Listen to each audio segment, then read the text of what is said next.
popular fiction dealing with conspiracies of one sort or another is actually quite tame as compared to reality. Dan Brown pens a possible conspiracy of the Church against the memory of its originator Jesus. He follows unknowingly in the steps of Martin Luther, who started his Protestant revolution with accusation of papal conspiracy in the matter of Constantine's testament. Well, Martin Luther was right and Constantine's testament was false. Remember, poor Martin Luther had as media outlet nothing better than the doors of the Wittenberg's cathedral.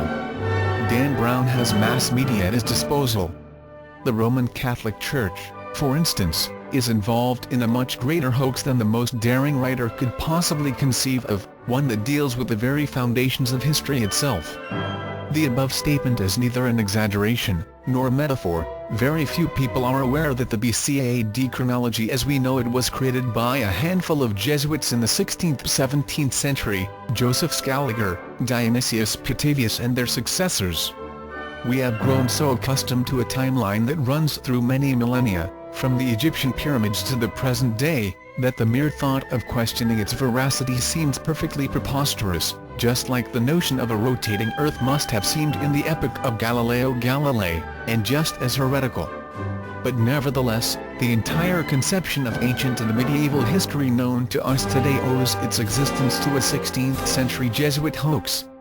A hoax that has finally been exposed with the aid of astronomy, mathematical statistics and modern computational facilities by one of the world's leading mathematicians, the Russian academician Professor Anatoly Fomenko. His fundamental work on chronology, history, fiction or science, now available in English, is more fascinating than Dan Brown at his wildest.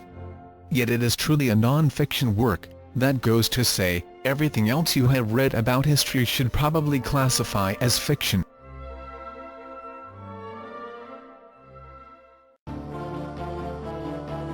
This book will change your entire perception of history forever. What if ancient Rome, Greece and Egypt were invented during the Renaissance? What if the Old Testament was a rendition of events in the Middle Ages? What if Jesus Christ was born in 1053 and crucified in 1086 AD? Sounds unbelievable? Not after you've read History, Fiction or Science by Anatoly Fomenko, the leading mathematician of our time.